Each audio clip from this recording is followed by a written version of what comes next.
na vida da igreja. Hoje de manhã nós tivemos uma mensagem muito, muito dura de ouvir. Uma mensagem poderosa. O bispo nos ministrou trazendo ele da própria boca dele dizendo a respeito de algumas coisas do coração dele que ele acredita. Ele nem chamou isso como responsabilidade de sendo as crenças da nova vida. Ele disse que era a sua crença pessoal. Depois eu perguntei para ele, ele disse que a igreja não definiu essa doutrina como sendo uma doutrina da igreja como denominação, mas tem pessoas que não acreditam do jeito dele, e eu fiquei muito feliz porque do jeito que ele acredita a respeito do que ele falou, aquilo agasalhou muito o meu coração, porque é assim que eu tenho crido também, concernente à vinda de Jesus, concernente às últimas coisas. E ele deu uma pincelada forte, contundente, a respeito da volta do Senhor Jesus, uma palavra evangelística, mas também que tocou a vida da igreja, que nos toca também. Ele dizendo que a vinda de Jesus e o arrebatamento, naquilo que ele percebe das Escrituras, é um só evento. A vinda de Jesus e o arrebatamento se darão num só evento. E que não será um arrebatamento e a vinda de Jesus silenciosa, mas barulhenta. Todo mundo vai ver. E ele trouxe essa mensagem, nos chamando a atenção para que a nossa relação com Deus, nessa expectativa da vinda de Jesus, não seja uma relação passiva, sem nada fazer, mas uma relação que se deixa ser transformada. E eu tinha preparado alguma coisa sobre também as últimas coisas, sobre a vinda de Jesus, para pregar na última vez que eu ministrei aqui os irmãos, mas eu achei que não estava na hora e substituí por a mensagem que eu preguei baseado em inveja. E hoje eu vou pregar a mensagem que eu preparei para o domingo passado, sobre esse tema, o último dia como no primeiro. O último dia como no primeiro. A Bíblia diz que Jesus, ele é o primeiro e o último, ele é o alfa e é o ômega, ele é o princípio e o fim. Ele está no início da história e estará também, ele é aquele que dá início à história, ele é aquele que está no começo da história, estabelecendo como deve ser a história da vida, da criação, e ele está no fechamento da história, organizando como deve ser, para que uma nova era, que é da eternidade, seja iniciada. E eu queria ler com vocês alguns textos bíblicos sobre esse tema, o último dia como no primeiro.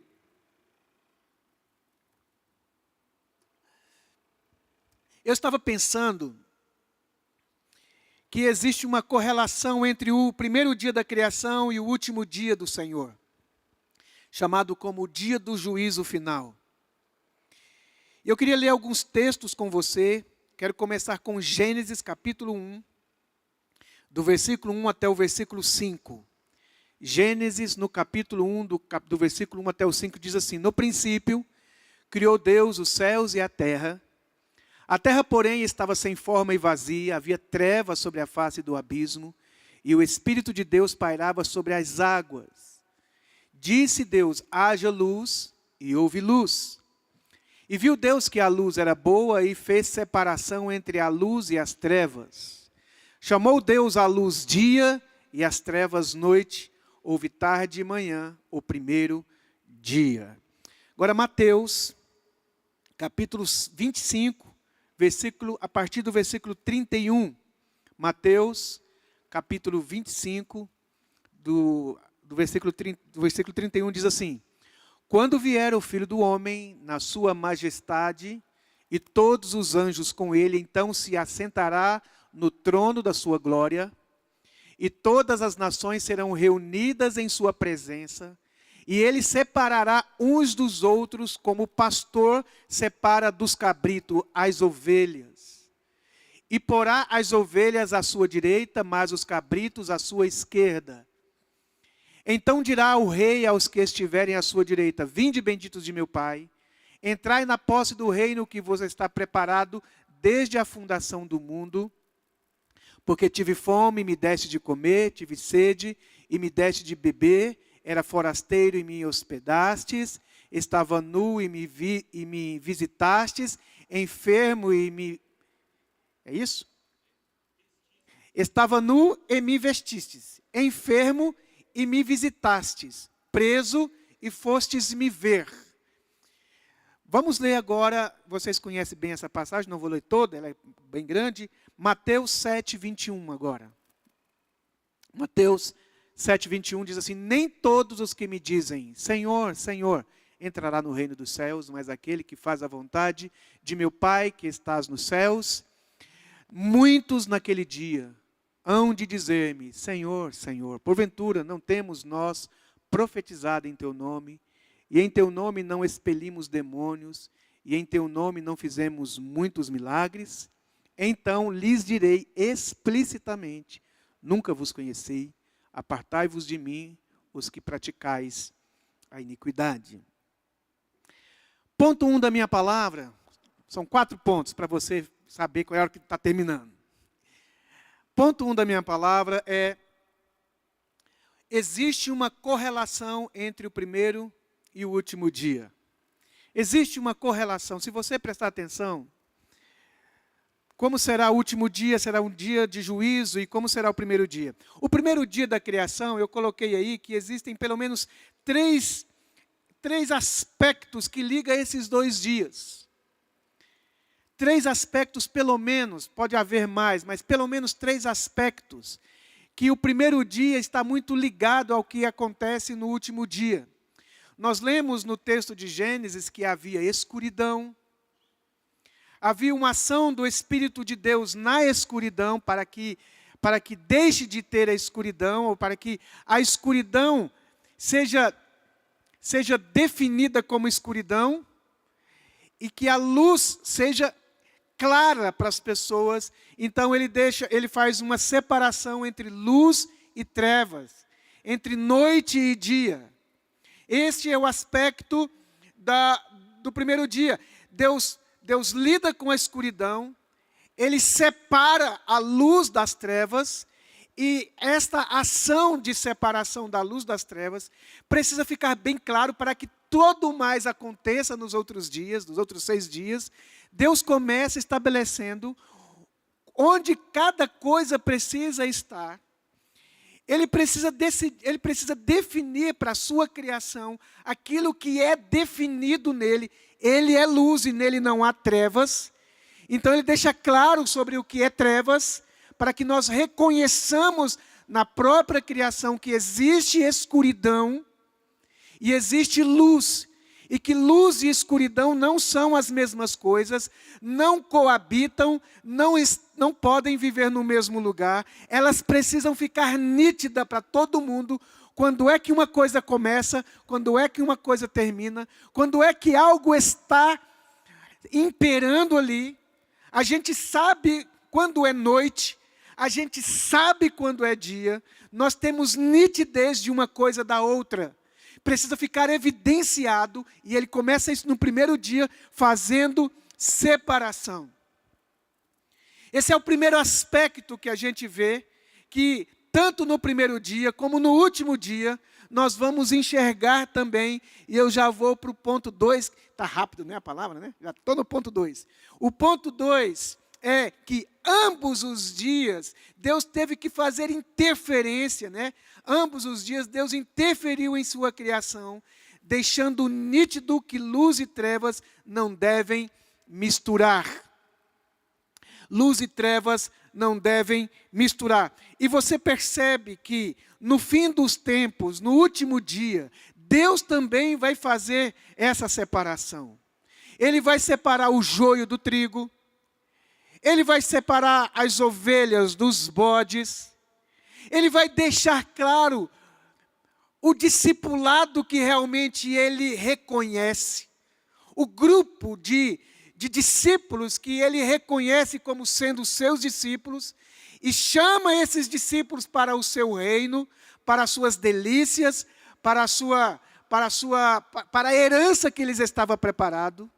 Não reconhece determinados movimentos que chama ele de Senhor. Então, no último dia também, se hoje o pastor, o bispo, nos pregou a respeito de um juízo que virá sobre o mundo, as nações, uma palavra evangelística. Minha palavra hoje é como que olhando um aspecto particular, que vai acontecer não no mundo assim, todo, com todas as pessoas, mas num mundo menor, numa relação de espiritualidade. Um foco observando mais aquilo que envolve a vida das pessoas que dizem ter uma relação com Deus. Hoje não é possível deixar isso muito claro. Hoje não é possível você dizer aquela igreja é sadia, aquele pastor é de Deus, aquela mensagem é do Evangelho. Nem sempre dá. Porque tem horas que um pregador, ele prega muitas heresias e no meio das heresias existem verdade, você fica confuso. Igrejas que às vezes você observa e olha, isso não é igreja, isso não é evangelho, mas de outra forma ele tem algumas características muito parecidas. De maneira que não dá para deixar bem claro se aquilo que você está vendo, se aquilo que você está observando é o evangelho, é a igreja, é de Deus ou não é de Deus. Ainda está meio nebuloso, não sabe se é luz ou se é trevas. Mas o último dia é o dia em que Deus vai deixar evidente como Ele deixou no primeiro dia. No primeiro dia Ele deixou muito claro, assim como Ele vai deixar no último dia. As coisas estão caminhando, a vida está acontecendo, as pessoas se relacionam com Deus a partir do jeito que elas acham que devem se relacionar. A pessoa pode decidir ser ateu, não ser ateu, ser homem, não ser homem, sabe, ter casamento de um jeito ou de outro, estabelecer as suas maneiras de viver. Elas podem colocar os critérios de bom e verdade, bom e mal, luz e trevas, e elas fazerem um emaranhado de coisas, e parece que nada acontece. Parece que pessoas podem mentir o evangelho e estar com o auditório lotado, e a gente fica a perguntar, como isso acontece? Parece que será que vai ficar por isso mesmo? Será que o mundo, as pessoas praticam injustiça e maldade, e atrocidades, e violência, e barbaridades? Parece que será que vai ficar assim, por isso mesmo? E a gente percebe, nesses textos que nós lemos, que não. Haverá um dia em que as pessoas, em que Deus vai dar destino para cada coisa, para aquilo que é luz, Ele vai dar destino para aquilo que é próprio da luz. E vai dar destino para aquilo que é trevas, para aquilo que é próprio das trevas. As coisas não ficarão assim confusas para sempre. Haverá um dia, como no primeiro, em que Ele deixou muito evidente, mas por causa do pecado, virou essa bagunça toda. A gente já não sabe o que é ser família. A sociedade já não sabe o que é ser homem, o que é ser mulher. A sociedade já não sabe como educar seus filhos. Não sabemos quando é que estamos omitindo e quando é que estamos exagerando. Porque parece que não há um critério absoluto a ser observado, porque os critérios que existem, eles são negligenciados. E aí então o mundo vai caminhando nessa condição de vida que a gente parece que não está pisando em terra firme, em rocha. E aí então Jesus aparece em cena. Jesus aparece no cenário humano como sendo a expressão da vontade absoluta de Deus, como dizendo: eu sou o caminho, eu sou a verdade, eu sou a vida. Quem anda em mim jamais, quem me segue jamais andará em trevas. Por causa do pecado de Adão, a escuridão entrou no mundo, mas em Jesus Deus disse: haja luz, como Deus interferindo na escuridão, como lá no Gênesis. E como lá no Gênesis Deus colocou como um sinal os dois luzeiros, o sol e a lua, para iluminar. Deixou como um sinal para dizer o que é dia e o que é noite. Assim também Deus deixou a igreja como expressão dessa iluminação. O primeiro dia está ligado ao dia da criação. O último dia está relacionado ao fim de tudo, que não tem nenhuma ligação com o caráter de Deus, com a criação de Deus.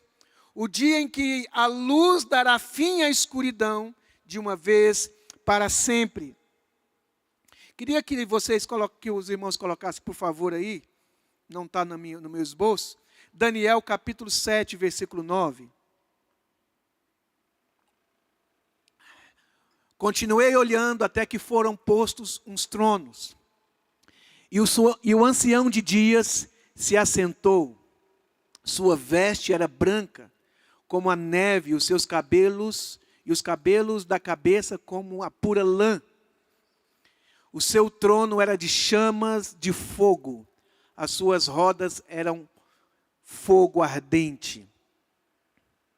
Um rio de fogo manava e saía de diante dele. Milhares de milhares o serviam, e miríades de miríades estavam diante dele. Assentou-se o tribunal, e se abriram os livros. Esse é chamado, esse dia, essa passagem, se refere ao dia do juízo de Deus.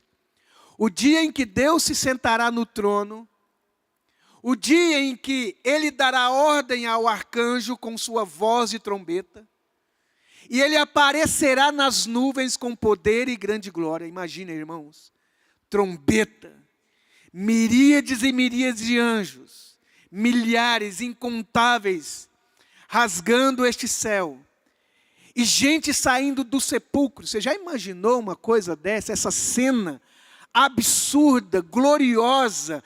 Não sei quanto tempo isso vai acontecer, porque no Novo Testamento Jesus disse que aparecerá o sinal do Filho do Homem. Um sinal não é a realidade ainda.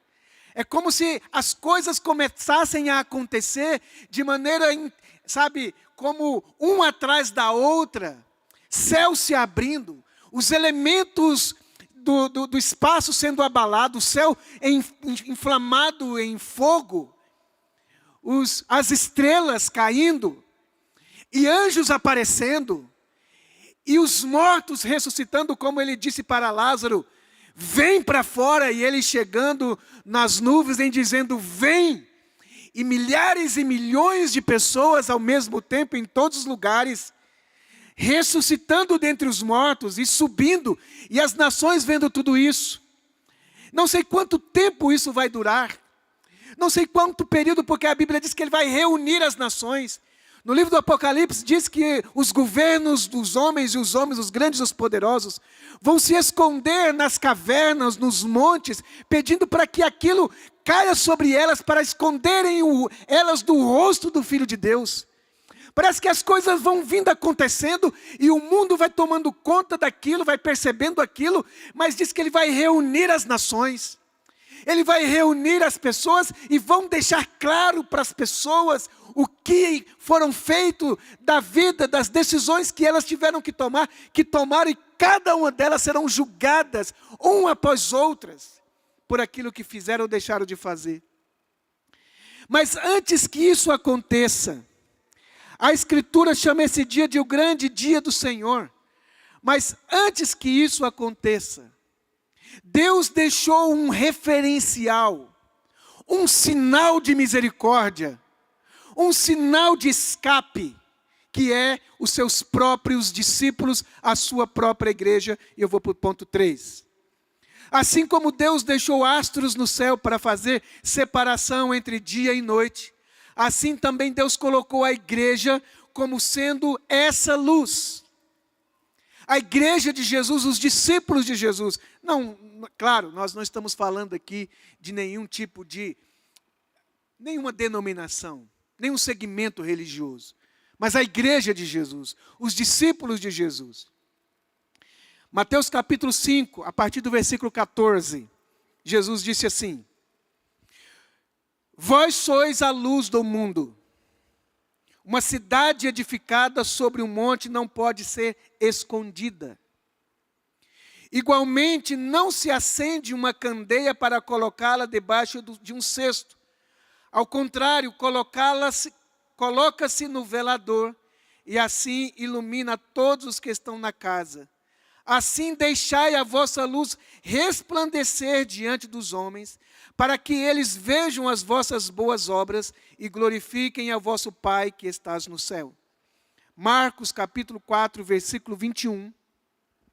Marcos capítulo 4, versículo 21 diz assim: E lhes propôs: Quem porventura traz uma candeia para colocá-la sobre uma vasilha ou debaixo de uma cama? Ao invés, não a traz para ser depositada no candelabro? Lucas 8,16.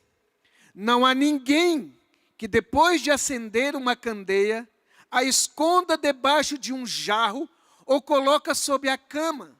Ao contrário, coloca num lugar apropriado, de maneira que todos aqueles que entram vejam o resplandecer da luz. Lucas 11:33. Ninguém acende uma candeia e a coloca em um lugar onde fica escondida, nem debaixo de uma vasilha. Ao contrário, coloca num lugar apropriado, para que os que entram na casa possam ver o seu luminar. Você percebe que Deus está colocando isso, não pensando propriamente na luz, mas nas pessoas que ainda não, para as pessoas que estão na escuridão. Ele diz, é necessário que a luz seja colocada no lugar, para que as pessoas, quem é a luz? Os seus discípulos.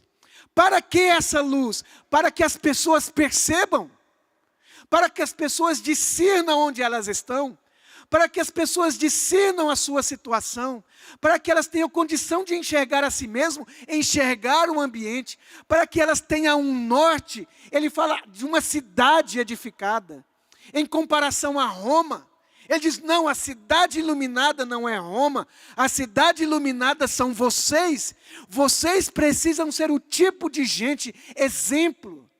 Vocês precisam ser um tipo de gente como que cidadãos do reino de Deus, para ensinar as demais pessoas como é que essas pessoas vivem. O casamento de vocês precisa ser um testemunho para o casamento das pessoas, a fim de que todos possam saber como um casal vive. Vocês precisam ensinar os seus filhos, de maneira que as pessoas, ao verem como é que os seus filhos são, eles possam perceber direção. Vejam como vocês tratam os inimigos, para que eles vejam como é que se trata inimigo, como é que a gente lida com injustiça, como é que a gente lida com maldade. A igreja é o referencial para como que se ama, como que se demonstra amor. O que é amor? A gente precisa olhar para a igreja, porque o referencial de amor não é Jesus propriamente dito em pessoa, mas a personificação de Jesus na sua igreja. Como é Deus? Deus é aquilo que a igreja mostra. Deus é aquilo que a igreja revela. Qual é a vontade de Deus? A vontade de Deus é aquilo que a igreja absorveu do seu mestre, do seu Senhor. Pratica isso. E em praticar, as pessoas vão ver as nossas boas obras. E então essas pessoas terão motivos de glorificar a Deus, de se render a Deus. Daí então a necessidade de iluminação. Daí então a necessidade de mostrar o caminho. Daí então de deixar bem claro para a sociedade que existe um jeito certo de viver, de existir. Lucas 11:36, a respeito do mesmo tema. Portanto, se todo o teu corpo estiver pleno de luz, sem ter nenhuma parte dele em trevas, então ele estará verdadeiramente iluminado. Assim como quando a luz de uma forte candeia resplandece sobre vós. Filipenses capítulo 2:15. Para que vos torneis puros e irrepreensíveis filhos de Deus, inculpáveis, vivendo em um mundo corrompido e perverso, no qual resplandeceis como grandes astros no universo. Qual é o grande astro no universo? É o Sol. Paulo está fazendo referência do Sol astro e dizendo para a igreja: o mundo sem este astro está em escuridão, não sabe tatear, não sabe para onde ir, não sabe como se conduzir, não sabe o que é ser homem, não sabe o que é ser mulher, não sabe o que é ser sociedade, não sabe como fazer educação, como fazer negócio, como abrir empresa, como ser empresário, não sabem, mas eu coloco vocês como luzeiros, como astros, nesse mundo corrompido, para dizer como é que lida com dinheiro, como lida com mulher, como lida como pessoa, como lida consigo mesmo, a fim de serem como astros para iluminar esse mundo que é corrompido. É responsabilidade da igreja não deixar confusa a vida que se deve viver. É responsabilidade da igreja não deixar confuso a vontade de Deus para essa sociedade. É por isso que a Bíblia diz que Deus estava em Cristo na cruz, não reconciliando consigo os homens, não imputando a esses homens os seus pecados, e deu à igreja o ministério da reconciliação.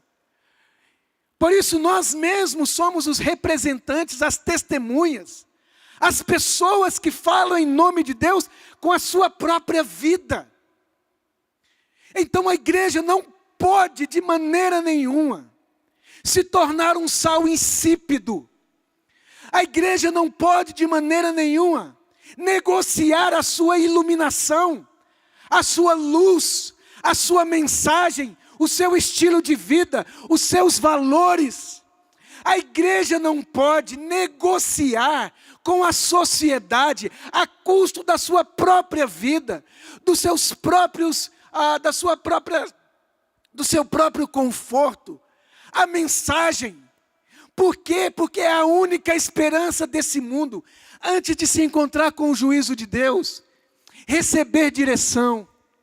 Então, é responsabilidade da igreja, esta característica, esse papel profético de ser luz para as nações dentro do programa de Deus. Em último lugar, o último dia será o fim da mistura daquilo que luz e trevas, joio e trigo, ovelhas e bodes se tornaram. E o texto que nós lemos de Mateus capítulo 25 e Mateus capítulo 7, vai mostrar dois grupos de pessoas parecidas com discípulos. Um grupo de pessoas no capítulo 25, nós vemos lá os dois grupos juntos, mas eu quis colocar esses dois grupos separados aqui. Um do capítulo 7 e outro do capítulo 25, mas os dois estão lá no capítulo 25 também. Jesus diz no capítulo 7, nem todo aquele que me diz Senhor, Senhor, nem todos aqueles que têm uma relação de cânticos, de louvores, de programações espirituais, chamando Ele de Senhor, afirmando que Jesus é a fonte da sua doutrinação. Jesus diz, nem todos os que me chamam Senhor, Senhor, entrarão no reino de Deus, mas aqueles que fazem a vontade do meu Pai que está nos céus. E esse grupo do capítulo 7, vão dizer para Jesus, mas Senhor, nós profetizamos em seu nome. Nós fizemos muitos milagres em seu nome. Em seu nome nós expulsamos os demônios. E o outro grupo, Jesus vai dizer, venham porque eu tive fome, eu tive sede, eu estava necessitado, eu estava carente, eu precisei de ajuda, eu estava abandonado, e você foi atencioso, você foi misericordioso, você demonstrou amor. E quando eu olho para esses dois grupos na nossa vida de igreja, por exemplo, quando nós pensamos em avivamento, quando nós pensamos numa igreja cheia do poder de Deus, em que nós estamos pensando? Mais no grupo do capítulo 7 ou mais no grupo do capítulo 25? Com isso, parêntese, não estou dizendo que nós não devemos crer nos poderes, nas manifestações de Deus, milagres, cura, coisas sobrenaturais, porque isso faz parte da vida da igreja. Mas eu estou dizendo, irmãos, que nesses últimos dias, nós estamos vivendo um período muito difícil, em que as pessoas estão negociando a natureza da igreja, em que nós, todo domingo aqui, temos lido o 1 Coríntios 13, que Deus deseja uma vida de amor, que a nossa vida de busca, de devoção, de buscar os dons do Espírito Santo, precisa ser demonstrada em uma igreja que se preocupa com quem sofre, em uma igreja que se preocupa com quem chora, em uma igreja que se preocupa com quem está abandonado, em uma igreja que se condói com quem está doente, com quem está com dor. O grupo de que parece que Jesus faz distinção. Há um grupo, irmãos, imagina nos dias de hoje, você pertencendo a uma igreja, e você vai lá e vê os demônios sendo expulsos. Você vai nessa igreja e vê profecias e mais profecias. Você vai nessa comunidade e você vê milagres acontecendo. Você diz, essa igreja é uma igreja de Deus. Essa igreja é uma igreja avivada. Essa igreja é uma igreja viva. Ela chama Jesus de Senhor. Veja os milagres. Os demônios estão saindo. Veja, isso é de Deus. Mas parece que o critério de Deus não é baseado no poder espiritual com a igreja. Aparentemente um poder entre aspas que uma igreja diz possuir. Mas se essa igreja que expulsa demônios, que são batizadas no poder do Espírito Santo, nessa igreja que opera milagres, nessa igreja que faz profecias e elas são de Deus, se elas estão, se a vida da igreja é traduzida em amor. Então o máximo de uma maturidade de uma igreja, se ela está experimentando o avivamento, não é tanto o barulho que ela faz aqui dentro do prédio, mas o barulho que ela faz lá fora, na vida cotidiana, em você ser bondoso para com as pessoas. Se o seu coração chora, se o seu coração dói, se o seu coração tem conterna, se o seu coração se expressa em generosidade, se você tira de si para o outro. Para terminar, quero ler 2 Timóteo, capítulo 4. Enquanto o irmão vai colocando Timóteo, 1 Timóteo, 2 Timóteo, capítulo 4. Para Jesus, é possível você demonstrar poder associado à iniquidade. Nós profetizamos em teu nome. Nós fizemos muitos milagres em teu nome. Nós profetizamos em teu nome. E Jesus diz, vocês praticam iniquidade. É possível uma igreja local ter todas essas manifestações, que eu não estou dizendo nem que isso que eles estavam dizendo aconteceu de fato, ou não aconteceu, porque Jesus não os desmentiu. Mas eu tenho mais assim em mim, que isso tudo é mentira, é tudo engano, é tudo farsa. Não tem profecia nenhuma, não tem demônio nenhum saindo, não tem cura nenhuma acontecendo, é tudo fake, é tudo enganação. Mas ele está dizendo que no meio disso tudo, que parece ser realidade, pode acontecer no meio de iniquidade. Mas é impossível acontecer nos moldes de Jesus alguém que ama de verdade, porque o amor tudo suporta, tudo crê, tudo espera. O amor não se conduz inconvenientemente. O amor não adultera, o amor não rouba, o amor não estupra, o amor não produz iniquidade, o amor não faz o mal. Portanto, quem ama a Deus, ama o seu irmão. Quem ama a Deus, dá a vida pelo irmão. Quem ama a Deus não se corrompe. Quem ama a Deus não faz o mal para o próximo, não prejudica o outro. Então, uma igreja que quer experimentar de Deus mesmo, é isso que nós estamos vindo ali, ó, uma igreja que ama, que serve e proclama. Essa igreja que nós queremos ser. Essa igreja que eu busco ser, que eu quero ajudar a edificar.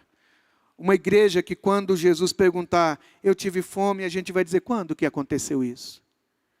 Quando foi que aconteceu isso? Ele diz, todas as vezes que você assistiu alguém, a mim o fizeste. Irmão, a nossa maturidade espiritual não está muito ligada a quão bom pregador eu sou, ou você é. Quão conhecedor da Bíblia você é, mas é o quanto que isso te leva a amar. Na prática. E não dizer. Tiago diz assim, vamos ler o texto que eu pedi? Tiago diz assim, mostra-me a tua fé sem as tuas obras, que com as minhas obras eu vou mostrar a minha fé. Nós lemos no texto lá, para que vejam as vossas boas obras. Não podemos ser uma igreja de discurso de amor. Essa igreja não é. É uma igreja que pratica o amor. Conjuro-te perante Deus e Cristo Jesus, que há de julgar vivos e mortos, pela sua manifestação e pelo seu reino. Prega a palavra.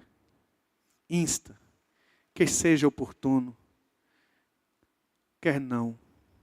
Corrige. Repreende. Exorta com toda longanimidade e doutrina. Pois haverá tempo, irmãos, em que não suportarão a sã doutrina. Pelo contrário, cercar-se-ão. Tem uma versão que diz assim, eles irão de lugares a lugares. Cercar-se-ão de mestres segundo as suas próprias cobiças. Como que sentindo coceira nos ouvidos. E se recusarão a dar ouvidos à verdade, entregando-se às fábulas. A dor, não é que Paulo está dizendo que isso vai acontecer lá no mundo que já está perdido. É que no nosso meio, no meio da igreja, é o perigo que nós corremos. De querer ouvir uma mensagem de acordo com os nossos próprios interesses. E recusando dar ouvidos à sã doutrina. O ensino que nos ensina a viver uma vida de amor, de benevolência, de bondade, de misericórdia. Não é quão justo você é no sentido de não praticar nada que seja errado, mas de lutar contra tudo que não deve, tudo aquilo que não é do reino de Deus. Porque haverá um dia em que Deus vai dizer para algumas pessoas que Ele chama de Senhor e que vai todo domingo na igreja, que é líder de alguma coisa, talvez seja até pastor de alguma coisa, apóstolo de alguma coisa, suas megas construções e igreja, ele vai dizer, eu não conheço você. Eu não reconheço você. Apartai-vos de mim, você que pratica a iniquidade. Porque eu tive fome, eu tive sede, eu estava nu, eu era estrangeiro, eu estava preso. Jesus não falou assim, você não orou por mim. Ele diz, você não se condoeu por mim. Seu coração não se machucou por mim. Quando você pensa em avivamento, qual grupo que você mais quer ser? Que tipo de igreja nós queremos ser? Nós queremos ser uma igreja poderosamente cheia do Espírito Santo, que manifesta todas as capacitações que o Espírito Santo quer produzir nessa vida da igreja. E declarar e demonstrar isso numa vida cheia de misericórdia, paciência, ternura, como nós devemos ser.